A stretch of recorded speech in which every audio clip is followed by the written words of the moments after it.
Greetings everyone and welcome back to 365 Days of Prog. Today we're going to be reviewing Plus 4626 Comfort Zone by the band Beardfish. Hi, my name's Naomi. I'm an avid progressive rock fan, but I'm a long ways from knowing all the prog albums out there. But this year, I'm gonna give it a try.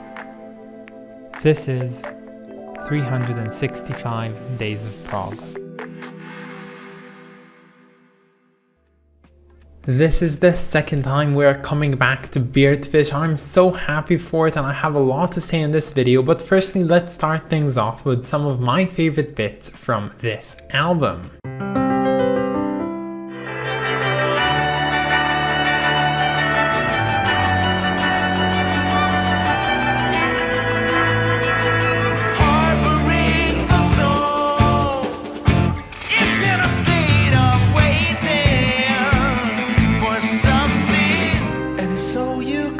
Serve me now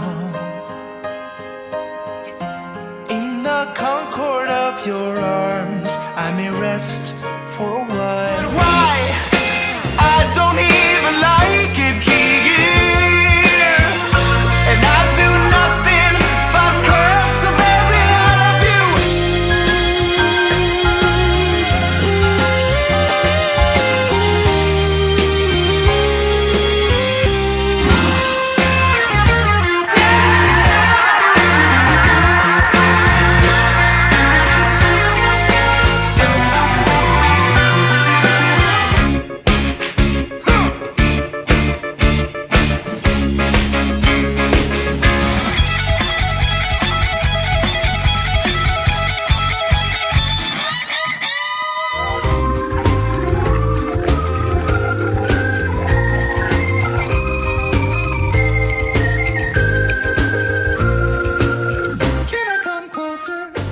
So let me tell you all this. From the 197 albums I reviewed on this list so far, there is one album that just stands above them all. An album that in my minuscule time that I have to listen to various other things other than the things that I listen to on this series, I've come back to it dozens of times now, maybe even more. I actually don't know. It's an album that I love so much that I'm seriously thinking about it as being a contender for my favorite album of all time, and that's the album I discovered in episode 75 on this series, which is also Sleeping in Traffic Part 2 by the band we're reviewing today called Beardfish. And when it comes to the general opinion by people, I've seen many considering that album to be their finest, their best album to date, but I've also seen people saying that their best album is actually another album, which is the one that we are reviewing today, called Plus 4626 Comfort Zone. So knowing that this album today was coming up on the list, I was ecstatic for it. The possibility of another Beardfish album that might actually somehow miraculously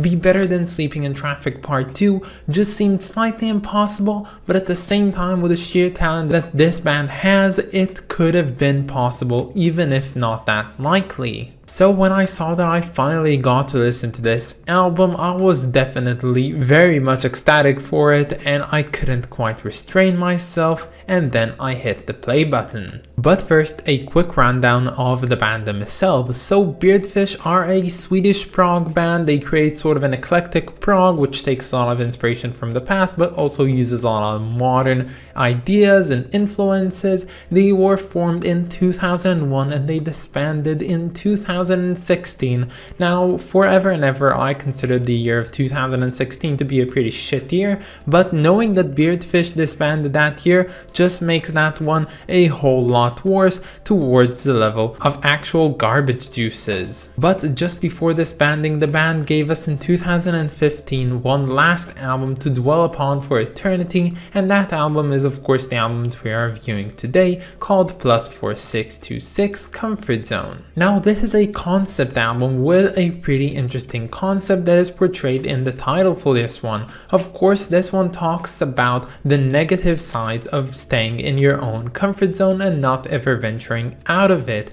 And the name for this album is quite intricately putting that as well. It was supposed to be originally just called Comfort Zone, but then the band themselves actually decided to introduce one other element into it, and that's the area code for their hometown called Gävle in Sweden, which is of course +4626, basically representing their own comfort zone. Now, being so overwhelmed and waiting to listen to this album, I really tried my hardest to review this one as objectively as I could, but the idea of hearing a new Beardfish album that might be so good as the one that I've already listened from them was just so much for me. So it was no surprise that when I started listening to this album, it immediately conjured up a lot of euphoric emotions within me. But let me say this bluntly, this album starts off really good, but then around the 5th track it comes down and it falls from grace, and from the good it turns into the sections of the bad and the ugly. Of course, I'm just kidding, this album doesn't really get bad or ugly, it just gets not as good as what it began with. Now, this album actually opens up with a pretty short piece that actually makes up the first part of a 3-parter piece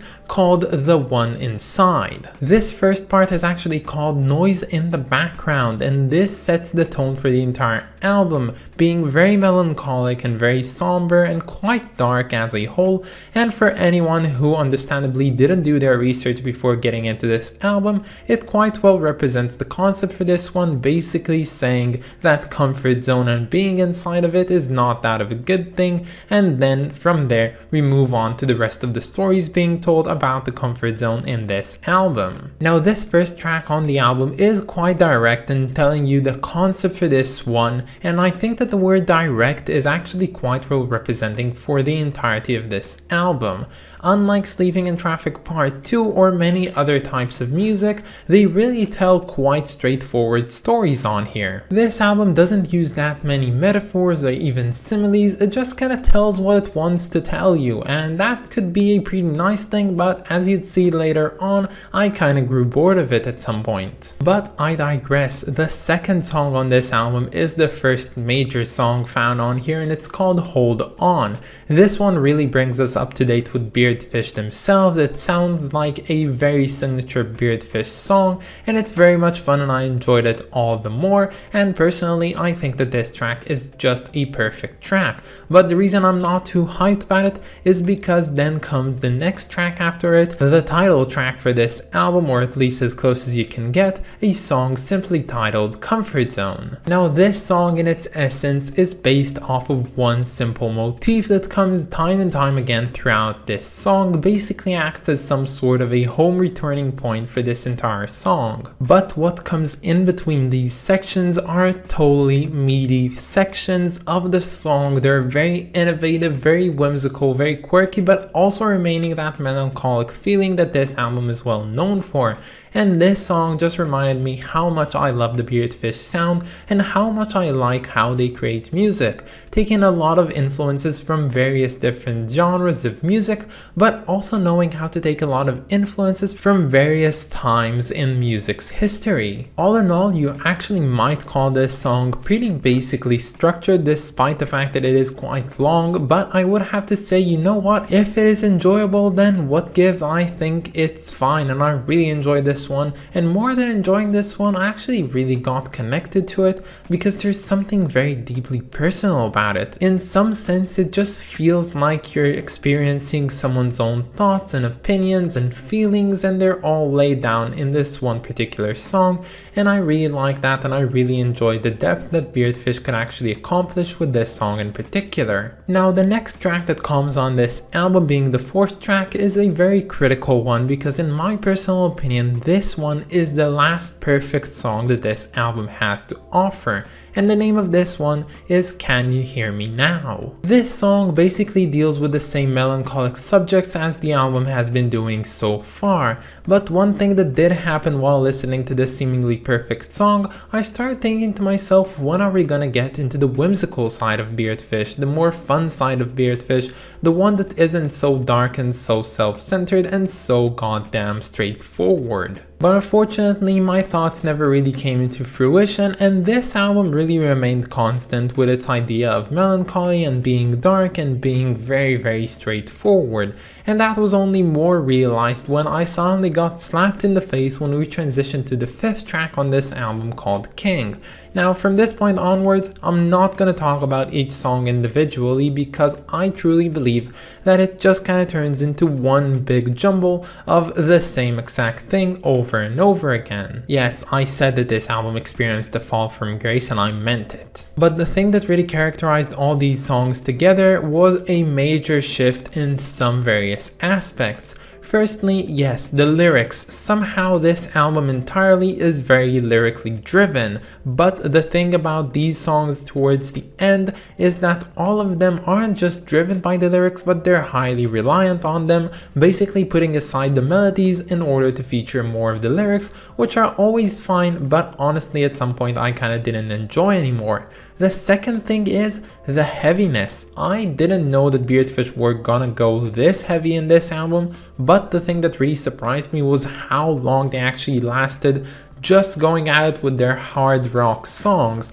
And personally, I'm not a huge fan of hard rock, and I'm definitely not saying hard prog because there are certain sections on here which are definitely just rock, and they're very repetitive, and suddenly all that I thought I was gonna experience from a Beardfish album just kind of metamorphed into something that I kind of didn't really enjoy. Well, I'm being too rushed. It's not that I didn't enjoy it, I just don't think that it's really as good as they could have done, and if they just stuck around to what they did at the start, it would have been quite okay, but definitely couldn't have remained that perfect because they weren't changing things up too often, and that's also a thing that I feel like was really missing from this album. The only exception in this last stretch of the album is actually a song called If We Must Be Apart, a love song continued. This one really comes back to the old Beardfish sound. It does sound a bit more heavier than the rest, and it's very lyrically driven, but it is fine, and I really liked it because it tells a really interesting story, which is actually really surprisingly dark. This one of course relates to the concept of this album of remaining in your own comfort zone or instead going out of it. And this one tells a very dark story about a woman who is now living a happy life with her husband, and she's expecting a baby soon, but she always keeps on reminding herself of her ex of 10 years ago. Now back then she was in a relationship with her ex, and it was a very abusive relationship in both directions, but she just can't help to bring herself even 10 years afterwards to stop thinking about it and stop in some sense loving him. And her ex feels the same, so he sends her a letter telling her that he basically loves her and he wants her back, and definitely not for the good. But before she actually manages to come back to him, he already kills himself by overdosing on pills, and when she finds him in like this circle of candles and some sort of, you know,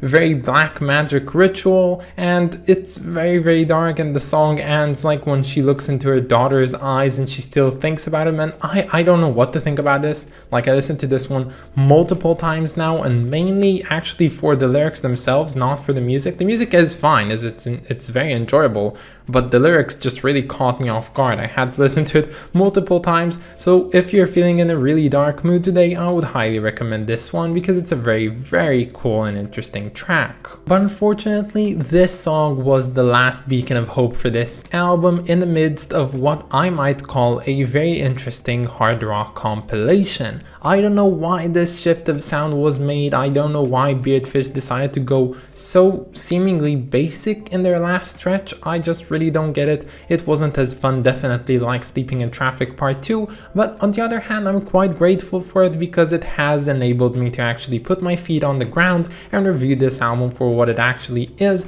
and not for what I was so highly expecting it to be. But all in all, this album isn't that bad, but unfortunately it does have a few songs which I see myself skipping upon my next listens of it. But what can you do? It's a pretty nice album, but it's definitely not a perfect one. I don't like this cover. I don't know, it's the art style, just something about it looks very sloppy in my opinion. Like, yeah, I do get what they're trying to do on here and I kind of researched it beforehand. It's basically supposed to represent this person who's on their own planet and he's away from everything else, thus being in their own comfort zone.